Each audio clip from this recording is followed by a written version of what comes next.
your host, Beth Ann. And I welcome you today to CSC Talk Radio. It's my honor, my privilege, and my pleasure to be here with you today. You know, when you look at the headlines and you hear the hate from so many directions, it tends to discourage you and depress you just a little bit. And I have to confess, I fight that every single day. But I have hope. There's always hope. Now, the headlines today that I had to look at are the White House versus CNN Acosta. The Florida fiasco ends. In saying the American dream is living in China, New York Times shows its misunderstanding of our nation. 3 Senate Democrats sue to stop the acting AG Whitaker from serving. The White House Correspondents Associates resist the new White House rules. I didn't know they could have any say over that White House rules. A little bit of hope. Volunteers are helping rebuild homes and lives after the hurricane. That's always a good thing when you see Americans come together. Then again, the Senator Democrats cite problems at HUD, but they're blocking Trump's nominees for key posts. Still doing that. I mean, he's been president for a little over 2 years now. Angry Tijuana residents push back against the migrant caravan. This is an invasion, they say, firsthand. What Congress can do now to fix the immigration enforcement. Well, I don't think it needs fixed. I think it needs enforced. I think we have good laws. We're just not implementing them. But as we can see, common sense has been thrown out, thrown to the wind. Do you know where the saying, don't throw the baby out with the bathwater came from? Well, I read about this the other day. I almost shared it with you on a Free for All Friday. There was all kinds of these old sayings and telling us where they came from. But back in the day, they had a tub, and they didn't take baths too often. That's why they had the June brides. They took their baths in May once a year, and they thought they smelled the freshest in June, and they wore flowers and carried flowers to make them smell better. But the baby in the bathwater. First, the men, the dad would take the bath, and then the men, and then the women, and then the baby. So by the time the baby was put in the bathwater, it was pretty nasty and dirty. So that was where the old saying came, don't throw the baby out with the bathwater. Well, with the dirt we have in D.C.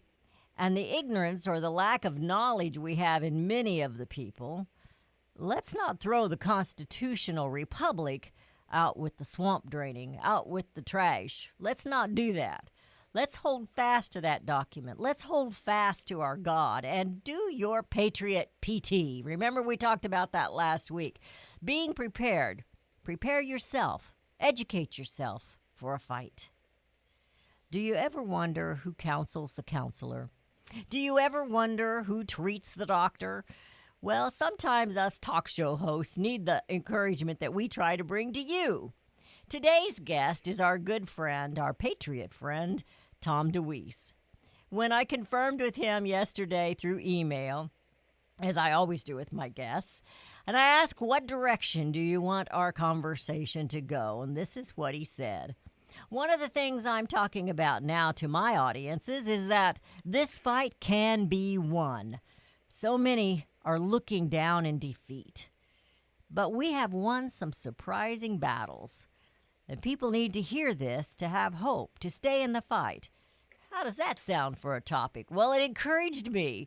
And we welcome Tom back today to CSC Talk Radio. And we want to hear and we want to stand on those victories so we can stay encouraged. Thanks for encouraging me and my audience, Tom. Welcome back. Thanks, Beth Ann. It's good to be with you. Thank you. Didn't you like that, throwing the constitutional republic out with the bathwater? I mean, isn't that what it's like? It's so trashy and dirty in D.C., and that's what I see going on.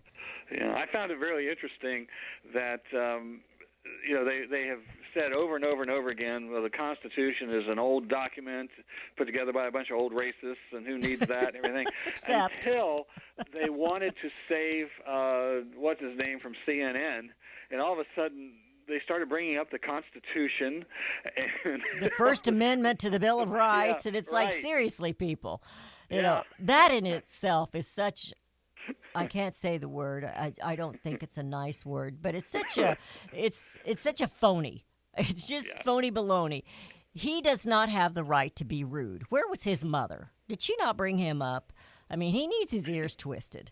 I was sharing with my audience the other day that my boys, they have sticky out ears. It's kind of a trait on my husband's side of the family, and I said, I'm not sure if they got that from their daddy or if they got it from their mother when I twist their ears when they were in trouble in church. So, he needs his ears twisted. Absolutely. I don't think anybody, and they did it to Ronald Reagan, but not to this extent. I don't think anyone has the right to stand there and insult the President of the United States. Well, it's his news conference, and they're a guest. You know, and how they could come up with this idea that there's no right to throw him out. That just boggles the mind that they came up with that one. So, do you have a right to throw somebody out of your house if they're misbehaving? And well, we're getting to the point where that's not true. I mean, we already have problems where if somebody's broken into your house and you're defending your house and somehow hurt them, they can sue you. I guess it's they get hurt on the job, and it must be a government program for that. Well, it's gone beyond. I mean, there is no common sense in it, and there is no constitutionality in what they're doing with the White House and the press, because they don't even have to have. I mean, it's not a constitutional requirement that you have press conferences. That's absolutely true. It's a lot of presidents have gone for a long time without having a press conference. They get a lot of criticism for that and stuff, and nobody says they have to go talk to the press. I was watching Mark Levin the other night, and he was talking about different presidents that actually did ban these reporters. Barack Obama. One of them even farther back than that. Barack Obama did it too, but one of them even farther back than that. He had one of them jailed because they out and out told a lie in the press. Of course, they didn't have the tweets and they didn't have the TV press conferences or the radio press conferences. It was in print, and they printed an out and out lie, and he had them jailed. Who was that president? I can't remember. I want to say it was Roosevelt, but I don't remember who it was, so I'm probably lying. But but I thought, woohoo, let's put old Costa in jail and see what happens, pretty boy. Oh, my. Oh, it is just crazy, but it's just gotten to be, and what concerns me, and I know it does you too, is that the American people, all of us, I'm pushing the Constitution games again. And I'm sure you've seen those at different conferences you've been to, the Constitution Quest games. Sure. And so we've been having trivia once a month, Constitution trivia. And people that really thought they knew, they realize, I need to brush up on this. And I think that's, and that's what I mean when I say Patriot PT. We need to brush up on our rights and know what they are. Absolutely. I mean, that whole list of headlines you just read of everything that's happening today. It's crazy. How can any sane person who has to work a job and raise their family and focus on those kind of things have any idea what really is going on? We have these spin experts that any little thing they are able to throw it out and make it sound emotional and just for you and for the common good and all that kind of thing, and it's just all nuts. It is. And and we're going into a break here, but I wanted to say those headlines, and when those Democrats or Republicans start screaming it's unconstitutional, unless you don't know the Constitution, you're going to believe them. And so there you are in a bad way. We're going into a break. Your calls are welcome today at 877-895-5410. We want to be encouraged and determined. 877-895-5410. And Tom and Beth Ann will be right back.